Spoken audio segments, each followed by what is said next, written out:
Hello everyone, welcome back to my channel. So last classes అన్నీ కూడా మనము 6th నుండి ఇంటర్మీడియట్ వరకు కంప్లీట్ చేసేసానండి. ఏదో ఒక కొన్ని టాపిక్స్ తప్ప అన్నీ కూడా నేను కవర్ చేసేసాను. లైక్ పిఐ కూడా ఆల్మోస్ట్ పిఐలో ఇంపార్టెంట్ అయినటువంటి కమిటీలు అండ్ కమిషన్స్, సంస్థలు, ఇలా రకరకాలుగా ఉండే మనకి టాపిక్స్ చాలా ఇంపార్టెంట్గా ఉండేవన్నీ కూడా కంప్లీట్ చేసేసానండి.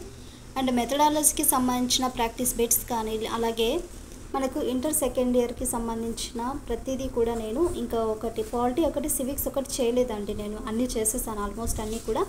అండ్ ఇప్పుడు ఈ తక్కువ టైంలో టూ లెసన్స్ కవర్ చేద్దాం అనుకుంటున్నాను. మ్యాక్సిమం ఇప్పుడు ప్రీవియస్గా చూసిన క్లాసెస్ అన్నీ కూడా జస్ట్ 10 minutes 15 minutes కూడా లేవు. బట్ ఇప్పుడు ఏంటంటే ఆల్రెడీ అందరికీ మనకు హాల్ టికెట్స్ వచ్చేసాయి. సో నాకు వచ్చేసి 16 వచ్చిందండి ఆఫ్టర్నూన్ సెషన్. మీకు కూడా ఆల్మోస్ట్ 16 2 సెషన్స్గా ఉంది. మార్నింగ్, ఆఫ్టర్నూన్ అలా 2 days ఉన్నాయి. సో ఇప్పుడు టైం అనేది లేదు, చాలా తక్కువగా మాట్లాడతాను నేను. అండ్ ఇన్ఫర్మేటివ్గా 2 టాపిక్స్ అయితే కవర్ చేసేస్తాం. అండ్ ఈ వీడియోలో మనము తృతీయ రంగము, అలాగే ప్రణాళికలు, ఆర్థిక సంస్కరణలు, ఈ లెసన్లో మనము ప్రాక్టీస్ బిట్స్ అలాగే థియరీ పార్ట్ 2 కూడా నేర్చుకుందామండి.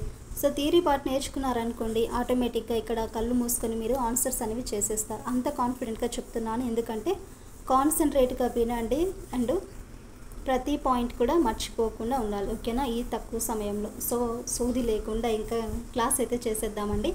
అలాగే మీకు నచ్చినట్లయితే ఫస్ట్ ఆఫ్ ఆల్ మీరు లైక్ చేయండి. లైక్ చేయడం వల్ల మరికొంతమందికి మన క్లాస్ అనేది రీచ్ అవుతుంది. సో వాళ్ళకు కూడా హెల్ప్ అవుతుంది మన వల్ల. అలాగే సబ్స్క్రైబ్ చేయండి. సో టాపిక్ ఏంటంటే మనకు తృతీయ రంగము. సో తృతీయ రంగం అంటే మనకు సేవా రంగానికి తృతీయ రంగం అనేది 3వ రంగం అనేసి అంటారు. సో సేవా రంగాన్ని తృతీయ రంగం లేదా 3వ రంగం అనేసి అంటారు. దేన్ని మనము తృతీయ రంగం అని పిలుస్తాం? ఇక్కడ సేవా రంగాన్ని తృతీయ రంగం లేదా 3వ రంగాలు అనేసి పిలుస్తారు.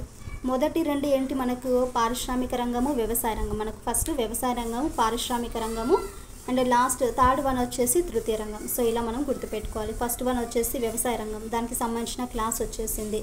పారిశ్రామిక రంగం, దానికి సంబంధించిన క్లాస్ అనేది చేసేసాను. ఇంకా ఎవరైనా చూడకోకుండా ప్లేలిస్ట్లో నీట్గా అన్నీ కూడా లెసన్స్ అన్నీ కూడా ఉన్నాయి. సో జాగ్రత్తగా 1-2 times రివిజన్ చేయండి. సో తృతీయ రంగం వాటా వచ్చేసి జాతీయ ఉత్పత్తిలో అమెరికా మొదటి స్థానంలో ఉందండి. తృతీయ రంగంలో చూసుకుంటే జాతీయ ఉత్పత్తిలో అమెరికా మొదటి స్థానంలో ఉండగా, మన భారతదేశం వచ్చేసి 8వ స్థానంలో ఉందంటే ఇక్కడ 11వ స్థానంలో ఉంది. భారతదేశంలో 4 రకాల రవాణా సౌకర్యాలు మనకు అందుబాటులో ఉన్నాయి. ఎన్ని రకాల రవాణా సౌకర్యాలు ఉన్నాయంటే 4 రకాలుగా ఉండే రవాణా సౌకర్యాలు ఉన్నాయి. భారత ఆర్థిక వ్యవస్థలో జల రవాణా పాత్ర అనేది మనకు మెయిన్గా కనిపించడానికి కారణం ఏంటంటే సుమారు 95% వ్యాపారం ఈ రవాణా ద్వారానే జరగడం. ఏ రవాణా? జల రవాణా గురించి. భారత ఆర్థిక వ్యవస్థలో జల రవాణా ఉంటుంది కదా, సో దాని నుండి మనకి ప్రాఫిట్ అనేది ఎక్కువగా ఉంటుంది. సో ప్రాఫిట్ రావడానికి రీజన్ ఏంటి? ఇక్కడ 95% దాని నుండే మనకు వ్యాపారం అనేది జరుగుతుంది. సో ఈ జల రవాణా ద్వారా మన దేశానికి 14,500 kilometers జల రవాణా ఉన్నదండి. సో మన దేశానికి ఎంతవరకు జల రవాణా ఉందంటే 14,500 kilometers యొక్క జల రవాణా అనేది ఉంటుంది. అండ్ మన దేశంలో మొదటి వాణిజ్య విమాన ప్రయాణం వచ్చేసి చూడండి ఇక్కడ 1911 February 18 అనేది ప్రారంభమైంది.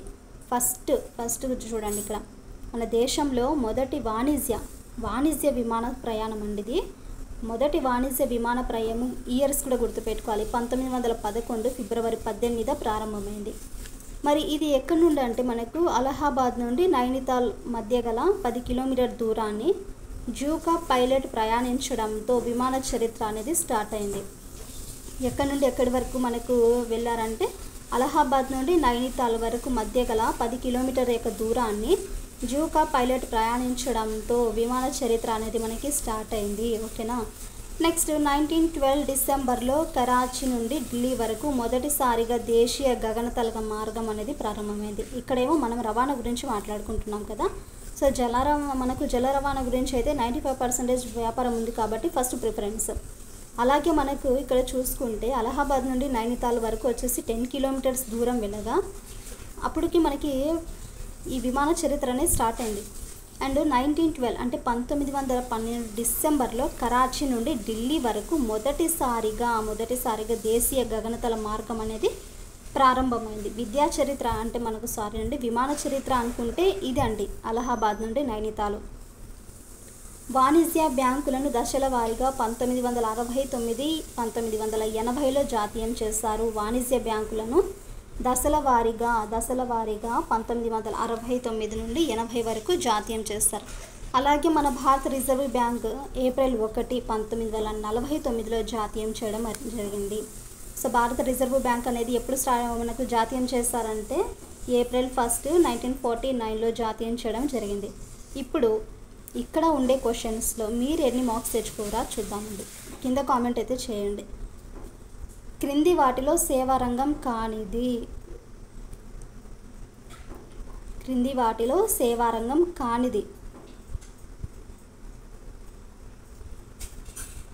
థర్డ్ ఆప్షన్ చేపల పెంపకం. థర్డ్ ఆప్షన్ చేపల పెంపకం అనేది సేవారంగానికి సంబంధించింది కాదు. తృతీయ రంగం వాటా జాతీయోత్పత్తిలో మొదటి స్థానంలో ఉన్న దేశం. తృతీయ రంగము వాటా జాతీయోత్పత్తిలో మొదటి స్థానంలో ఉన్న దేశం. వీడియో అనేది లెంగ్త్ అవుతుంది, ఓకేనా. ఫోర్త్ ఆప్షన్ అండి. మొదటి రంగంలో ఉన్న దేశం ఏది మనకు? అమెరికా. నెక్స్ట్ వన్, 14,500 కిలోమీటర్స్ నిడివి గల జల రవాణా కలిగిన దేశము. మన ఇండియానే అండి. 14,500 కిలోమీటర్స్ నిడివి గల జల రవాణా కలిగిన దేశము ఇండియా. మన దేశంలో మొదటి విమాన వాణిజ్యం ఎప్పుడు జరిగింది?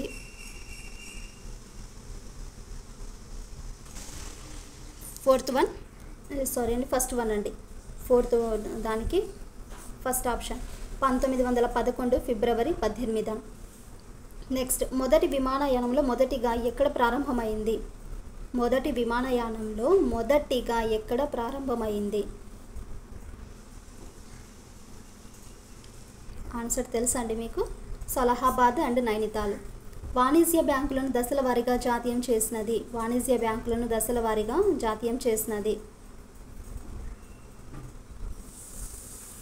సో థర్డ్ ఆప్షన్ 1969 నుండి 1980 వరకు. లాస్ట్ బిట్, రిజర్వ్ బ్యాంకును స్థాపించింది.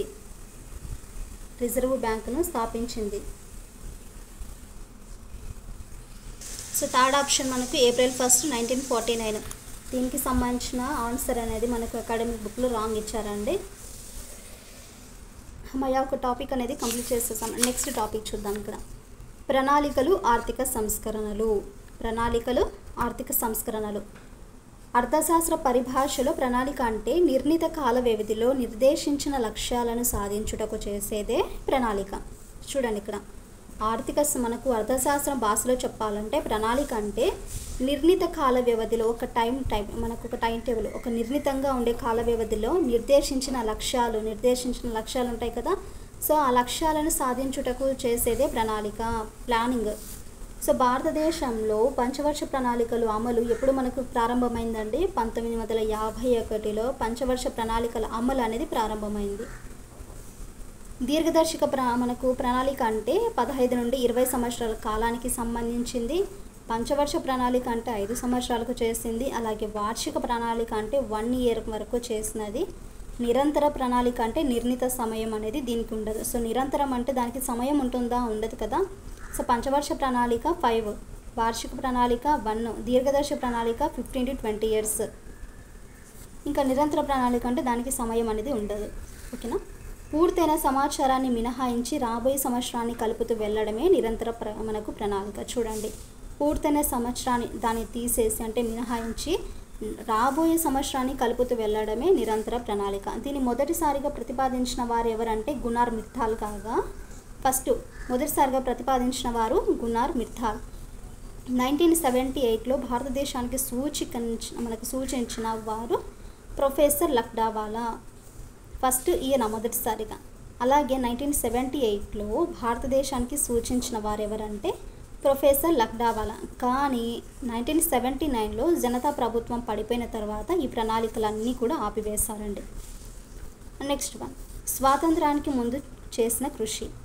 1934లో శ్రీ ఎం విశ్వేశ్వరయ్య అనే ఇంజనీరు మరియు మైసూర్ రాష్ట్ర మాజా దివాన్ ప్లాన్డ్ ఎకనామిక్ ఫర్ ఇండియా అనే పుస్తకాన్ని ప్రచురించారు. ఎవరక్కడ? 1934 శ్రీ ఎం విశ్వేశ్వరయ్య అనే ఇంజనీరు మరియు మైసూర్ రాష్ట్ర మాజా దివాన్ వీళ్ళ కలిసి ప్లాన్డ్ ఎకనామీ ఫర్ ఇండియా అనే పుస్తకాన్ని ప్రచురించారు ఇద్దరు కూడా.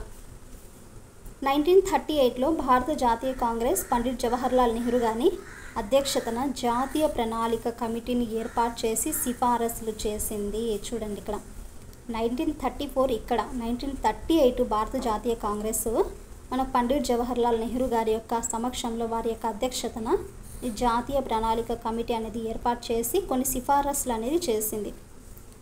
1943లో 8 మంది, ఇది గుర్తుంచుకోవాలి, 1943లో 8 మంది బొంబాయి పారిశ్రామికవేత్తలు కలిసి భారత ఆర్థిక వృద్ధి ప్రణాళికను చేశారు. ఇదే మనకు బొంబాయి ప్రణాళిక. బొంబాయి ప్రణాళిక అంటే ఏంటి? ఇక్కడ 1943లో 8 మెంబర్స్ కలిపి బొంబాయి పారిశ్రామికవేత్తలు అందరూ కూడా కలిసి భారత ఆర్థిక అభివృద్ధి ప్రణాళికను చేశారు. దాన్ని మనము బొంబాయి ప్రణాళిక అనేసి అంటారు. ఓకేనా అండి. నెక్స్ట్ వన్, 1944లో గాంధీ ప్రణాళికను శ్రీమాన్ నారాయణ్ అగర్వాల్ సూచించారు. 1944లో మనకు గాంధీ ప్రణాళికను శ్రీమాన్ నారాయణ్ అగర్వాల్ సూచించారు. అలాగే 45లో చూసుకుంటే people's plan. So people's plan వచ్చేసి శ్రీ ఎంఎన్ రాయ్ నివేదించారు. గుర్తుంచుకోవాలి, చూడండి, ఎంఎన్ రాయ్ దేన్ని మనకి నివేదించారంటే పీపుల్స్ ప్లాన్. ఎప్పుడు? 1945లో. 1950లో సర్వోదయ ప్రణాళిక, 1950లో సర్వోదయ ప్రణాళిక శ్రీ జయప్రకాష్ నారాయణ నివేదించారు. ఇది మనకు గుర్తుంచుకోవాలని ఇయర్స్. నెక్స్ట్ ప్రణాళిక సంఘం చూడండి. ప్రణాళిక సంఘం వచ్చేసి స్వాతంత్రానంతరం తర్వాత కేంద్ర క్యాబినెట్ తీర్మానం ద్వారా మార్చి 15, 1950లో ప్రణాళిక సంఘాన్ని ఏర్పాటు చేశారు. చూడండి, కేంద్ర క్యాబినెట్ తీర్మానం ద్వారా మార్చి 15, 1950లో ప్రణాళిక సంఘాన్ని ఏర్పాటు చేస్తారు. అలాగే దీన్ని రాజ్యాంగంలో 39వ అధికరణలోని ఆదేశిక సూత్రాల్లో భాగంగా దీన్ని స్థాపించారు. దీని ప్రధాన కార్యాలయం ఎక్కడ మనకు ఉంటుందంటే యోజన భవన్, న్యూఢిల్లీలో అయితే ఉంటుంది. అలాగే మన భారత ప్రధానమంత్రి ప్రణాళిక సంఘం గౌరవ అధ్యక్షుడిగాను అలాగే 5 దీర్ఘకాలిక సభ్యులుగా నియమితులయ్యారు. ఫస్ట్ దీనికి ప్రధానమంత్రి ప్రణాళిక సంఘం అనేది ఉండాలి, ప్లస్ 5 దీర్ఘకాలిక సభ్యులు అనేవి నియమితులయ్యారు. ఈ సంఘాన్ని మొట్టమొదటి అధ్యక్షుడు అప్పటి మన జవహర్లాల్ నెహ్రూ అండ్ విధులను వచ్చేసి ఉపాధ్యక్షుడు సమన్వయం చేస్తారు. గుర్తుంచుకోండి, ఈ సంఘానికి ప్రణాళిక సంఘానికి మొట్టమొదటి అధ్యక్షుడు అప్పటి మన ప్రధాని జవహర్లాల్ నెహ్రూ. ఈ సంఘం విధులను ఉపాధ్యక్షుడు సమన్వయం అనేది చేస్తారు. దీనిని మొట్టమొదట ఉపాధ్యక్షుడు మనకి ఇక్కడ ఉపాధ్యక్షుడు ఎవరంటే శ్రీ గుల్జారీ లాల్ నందా కాగా చివరి ఉపాధ్యక్షుడు వచ్చేసి శ్రీ మాంటేగ్ సింగ్ అహ్లూవాలియా. జనవరి 1, 2015 నుండి ప్రణాళిక సంఘం నీతి ఆయోగ్గా రూపాంతరం చెందింది. ఉపాధ్యక్షుడు వచ్చేసి శ్రీ గుల్జారీ లాల్ కాగా చివరి ఉపాధ్యక్షుడు ఎవరు మనకి ఇక్కడ Shri Montagu Singh Ahluwalia, Shri Montagu Singh and Ahluwalia. అలాగే జనవరి 1, 2015 నుండి ప్రణాళిక సంఘం అనేది దేనిగా రూపాంతరం చెందిందంటే నీతి ఆయోగ్గా రూపాంతరం చెందింది. నెక్స్ట్ వన్, భారతదేశంలో పంచవర్ష ప్రణాళికలు చూద్దామండి. ఇప్పుడు 65 సంవత్సరాల ప్రణాళిక కాలంలో 11 పంచవర్ష ప్రణాళికలు పూర్తయినాయి. సో మొదటి ప్రణాళిక వచ్చేసి మనకు 1950 నుండి 51, అలాగే 1955 నుండి 56. అలాగే 4వ ప్రణాళిక కాలంలో ప్రణాళిక విరామం ఏర్పడి 4 వార్షిక ప్రణాళికలు అమలు చేయడం అయితే జరిగింది. 4వది.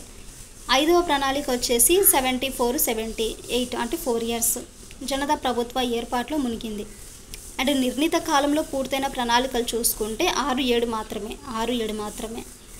1990-92 కాలంలో దేశంలో ఆర్థిక మరియు రాజకీయ సుస్థిరత కొరవడంతో ప్రణాళికలు అనేవి టెంపరీగా వాటిని నిలిపేశారు.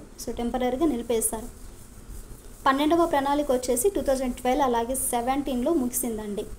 అలాగే 51, 2005 మనకు 15 కాలంలో ప్రణాళికలు అనేవి ముగిశాయి. 1951 నుండి 2015 కాలంలో ప్రణాళికలు అనేవి ముగిశాయి. అలాగే 1966, 69 మధ్య కాలంలో 3 వార్షిక ప్రణాళిక విరామాన్ని ప్లాన్ హాలిడేగా భావించారు.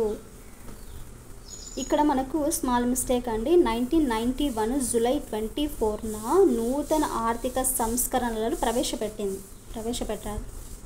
కాంగ్రెస్ ప్రభుత్వంలో అప్పటి ప్రధానమంత్రి మనకు పివి నరసింహారావు మరియు ఆర్థిక మంత్రి మన్మోహన్ సింగ్లు నూతన విధాన తీర్మానాన్ని 24/7/1991న ప్రకటించారు. సరళీకరణ, ప్రైవేటీకరణ, ప్రపంచీకరణ అనే సంస్కరణలు అమలైనాయి. ఓకేనా. సాంఘిక ఆర్థిక విధానాలను సవరించడమే సరళీకరణ. సాంఘిక ఆర్థిక విధానాలను సవరించడమే సరళీకరణ. ప్రభుత్వ రంగం నుండి ప్రైవేట్ రంగానికి బదిలీ చేసే ప్రక్రియ ప్రైవేటీకరణ. దేశీయ ఆర్థిక వ్యవస్థను ప్రపంచంతో అనుసంధానం చేయడమే ప్రపంచీకరణ. ఇవి 3 కూడా ఇంపార్టెంటే, గుర్తుపెట్టుకోండి. 1930 ప్రపంచంలో ఆర్థిక మాంద్యం పరిస్థితుల వల్ల ఏర్పడింది. మనకు జనవరి 1, 1995 నుండి గ్యాట్ స్థానంలో WTO ఏర్పాటైంది. ఉరుగ్వే రౌండ్ అంతిమ చట్టంపై ఏప్రిల్ 1994న 124 గ్యాట్ సభ్య దేశాల సంతకాలు చేయడము ప్రపంచ వాణిజ్య సంస్థ ఏర్పడడానికి మనకు దారితీసింది. ఓకేనా అండి. భారతదేశము ప్రాథమిక సభ్య దేశంగా డిసెంబర్ 30, 1994లో సంతకం చేసింది. అండ్ 2013లో యమన్ దేశం వచ్చేసి 106వ సభ్య దేశంగా చేరింది. దీని ప్రధాన మనకు కార్యాలయం ఎక్కడుందంటే జెనీవా. ఇప్పుడు ప్రాక్టీస్ బిట్స్ ఎన్ని చేశారో కామెంట్ అయితే చేయండి. భారతదేశంలో ప్రణాళిక అమలు ప్రారంభమైన సంవత్సరము. సో సెకండ్ ఆప్షన్ అండి 1951. ఫాస్ట్గా చెప్పేస్తున్నా అండి. దీర్ఘదర్శి ప్రణాళికల కాల పరిమితి.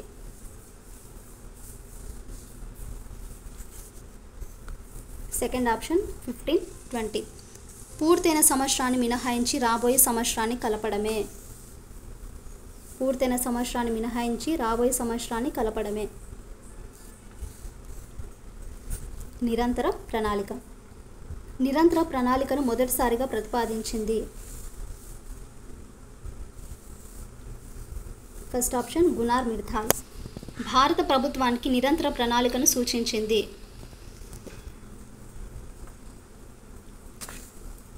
ప్రొఫెసర్ లక్డావాలా. సర్వోదయ ప్రణాళికను రూపొందించింది. సర్వోదయ ప్రణాళికను రూపొందించింది. So fourth option Shri Jayaprakash Narayan. People's plan తయారు చేసి నివేదించిన సంవత్సరము. పీపుల్ ప్లాన్స్ తయారు చేసి నివేదించిన సంవత్సరము 1945.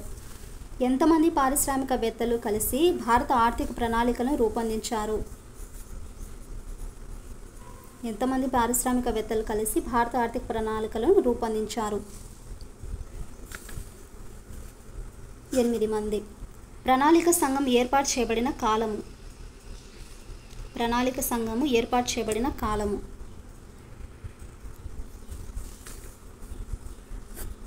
15 మార్చి 1950. ప్రణాళిక సంఘం కార్యాలయం ఎక్కడ ఉన్నది?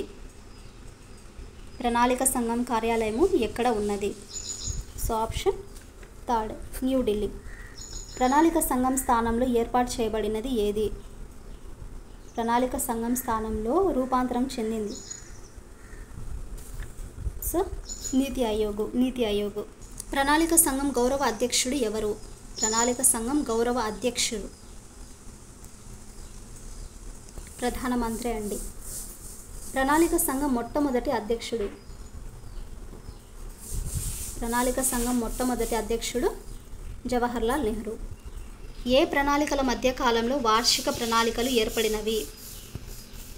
ఏ ప్రణాళికల మధ్య కాలంలో వార్షిక ప్రణాళికలు ఏర్పడినవి అంటే 3 and 4వ ప్రణాళిక కాలము. ఎన్ని వార్షిక ప్రణాళికలు జరిగినవి? ఎన్ని వార్షిక ప్రణాళికలు జరిగినవి? 3 వార్షిక ప్రణాళికలు.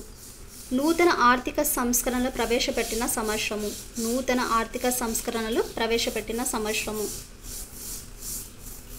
First option 1991.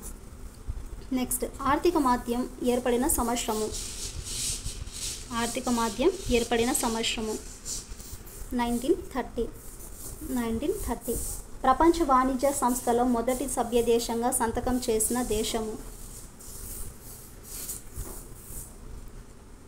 భారతదేశము. Last bit. యమన్ WTOలో ఏ సంవత్సరంలో సభ్య దేశంగా చేరినది?